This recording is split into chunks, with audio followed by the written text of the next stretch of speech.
Ladies and gentlemen, aviation geeks and frequent flyers, welcome to this new video. I am right now sitting in, well, you'll see later in the video, but I think I mentioned it in the title, so it will be pretty obvious. Before we jump to Emirates first class, let's just recap the whole day and start back at 5 a.m. in the morning in Abu Dhabi. Thank you. How are you doing? Fine, thank you. Thank you, sir. I'm good too, but it's very early.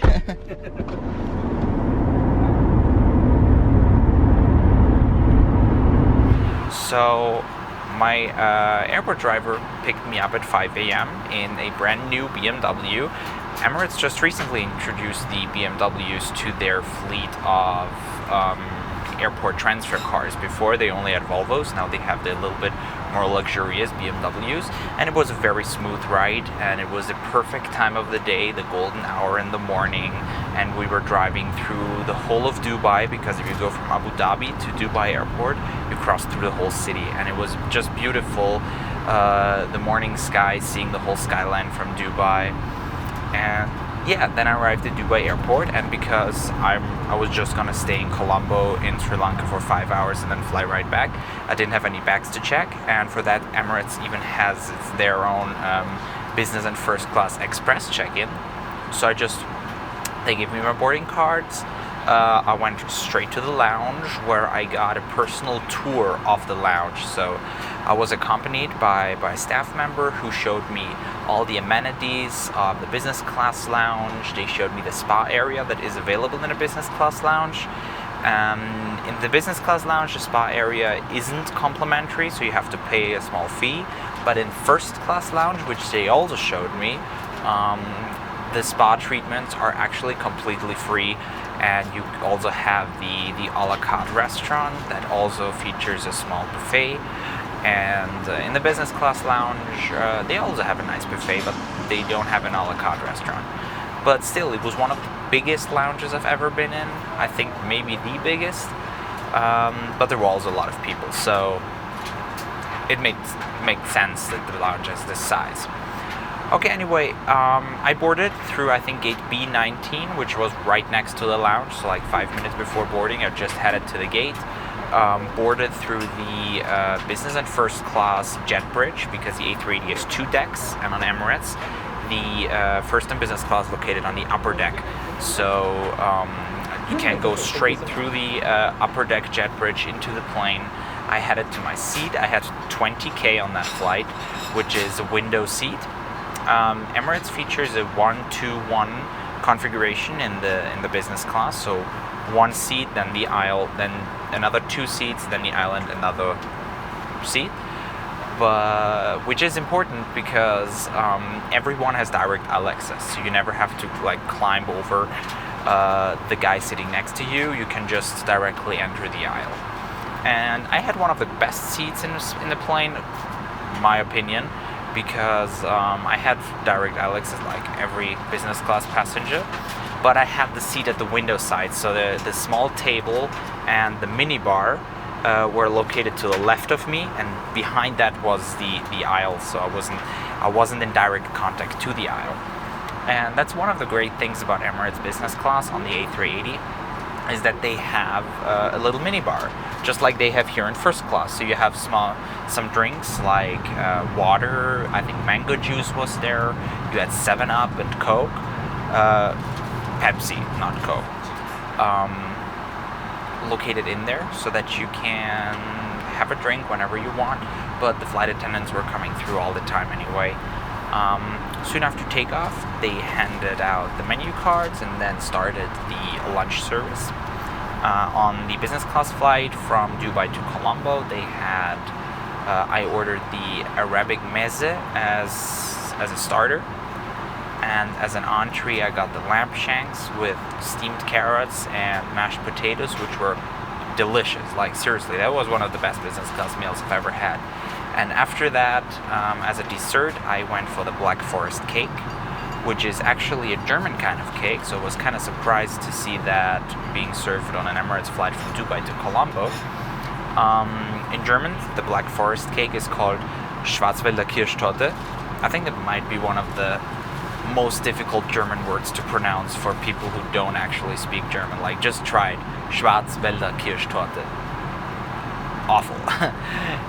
But the cake itself was really good, and yeah, that was approximately halfway through the flight, a little more than halfway through the flight. I then went to the bar area because the A380 features an onboard bar in the back of the upper deck with complimentary drinks and small snacks for business and first class passengers, which is really amazing. And I spent the rest of the flight there talking to flight attendants, talking to the guy I knew from Emirates who was with me aboard. So I had a very enjoyable flight. And then we were already landing in Colombo, and it was a big deal for the people of Colombo because there were hundreds of people waiting on the apron.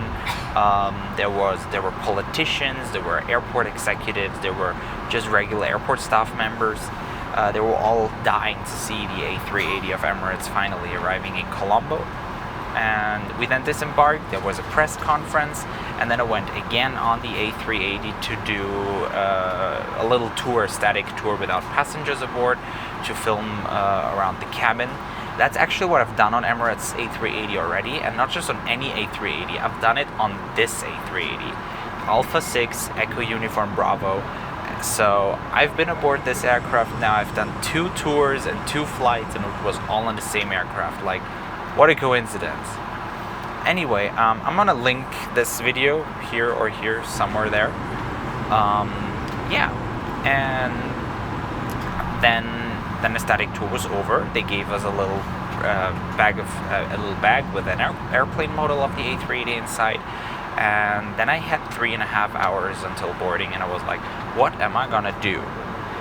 But to that point, I haven't actually entered Sri Lanka, so I decided I'm gonna give it a shot and just go through immigrations outside of the airport and back in, just to get the stamp and the passport, like, so that I can say I was in Sri Lanka officially, even though I was just at the airport. But I officially entered Sri Lanka. That was like, the immigration queue was, there were 2 people in front of me. I was through immigration within 5 minutes. I got the stamp. That was super simple. And after that was another duty-free shop, and next to the duty-free shop were shops for home appliances, like dishwashers and washing machines. And like, hey, Sri Lanka, why do you sell home appliances at an airport duty-free? I'd like to have that explanation because I don't have one. Like, there were the appliance stores right next to the traditional duty-free store with cigarettes and alcohol and chocolate and all that stuff. Anyway, I left the airport, went outside, went back to the check-in area. There was a really long queue for the security because there was a security control before you got to the check-in area. Then I got my ticket. I went through the immigration, so I got another stamp in my passport just half an hour before I officially entered Sri Lanka. And then I went to the gate. Then I went to the Emirates lounge, because Emirates has their own lounge here at Colombo Airport. But that was like a traditional airport lounge. You had a buffet, you had a relaxing area, a regular seating area, some showers, nothing special. And then I went to the gate. There was another security control, this time the real security control with taking off your shoes, emptying your pockets and all that stuff.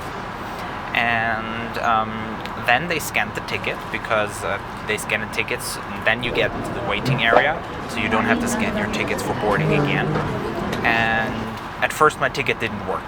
I thought that's maybe because I let them print it out a second time, because they gave me the ticket for the return flight already in Dubai, and I was like, I want to have a ticket they don't tear apart when I board, so I'm gonna let them print it again. So I thought like maybe that now the first ticket doesn't work.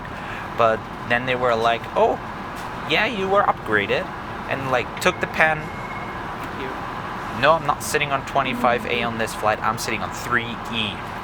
And that was like, I have no clue. I was like, I was walking away from that desk without saying a word. I was just like speechless, because like, I don't know, Emirates first class, that was like a dream of mine to fly that. And to be in here right now flying Emirates first class is something really, really special for me. And yeah, anyway, and then boarded the plane. The staff was very, very nice, greeted me. I got upstairs to the upper deck, and they brought me to my seat, and the first question was, do you want some welcome drink, something to drink? And even when I was back in the lounge expecting to fly business class, I already knew what to order, and that was a fairly complicated order because I want to stay awake. I don't want to waste time in business and first class with sleeping, especially if the flight like now is just 4 hours and 30 minutes. But I wanted to have a double espresso with an ice cube in it and a pack of sugar so that I stay awake and I can drink it right away.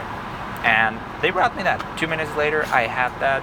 They also brought some little crostinis, a little sweet snack. And yeah, then we took off.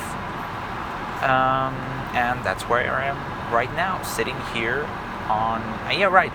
There is a window, you see that, and I just said I'm sitting on 3E. That's because before we took off, I asked if there was a free seat, and apparently they moved the staff member who was flying, like, you know what, deadhead crew?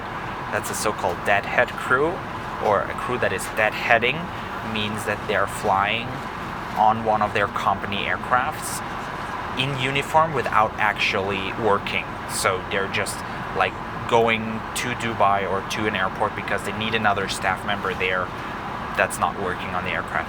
And I think they just for me moved the staff member to an aisle seat in the middle, so that I can have a window seat, and that's also amazing. And yeah, I'm now sitting here enjoying the first class. I will create a separate video on the whole first class experience where I talk about all the amenities here. But so far, I have 4 hours until I arrive in Dubai. No, I have 3 hours and 15 minutes, and I want to have dinner, and I want to have a shower, and I want to have I want to finish the whole video. So like, time is ticking. Thank you so much for watching today's vlog. This is a different style of vlog. For those of you who watched until this part of the video, I know you are the real viewers. You are the people who have opinions I care about, not like the people who just watch the first 30 seconds. I want to do my vlogs a little bit differently because I feel like my vlogs are too similar to the trip reports. I want to have a distinctive difference between those two. So I will make my vlogs more opinion-based, like, and storytelling wise, while the trip reports are just a plain neutral showing you what it's like to fly with an airline. So I will only include opinions that I will only include very few opinions in trip reports. Opinions I always include in trip reports are the food, because you can't taste the food, you can just see it, and the leg room, because people don't actually know how tall I am. That's why I always say compared to other airlines, that's over average, that's not good, that's good. The legroom is how the legroom is, because I know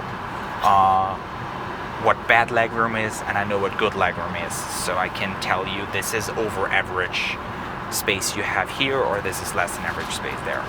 Anyway, tell me what you like. If you have any ideas about future vlogs, what I can change, how I can have a more distinctive style in my vlogs. And yeah, thank you very much for watching, and welcome to Emirates first class. Isn't that amazing? Yeah.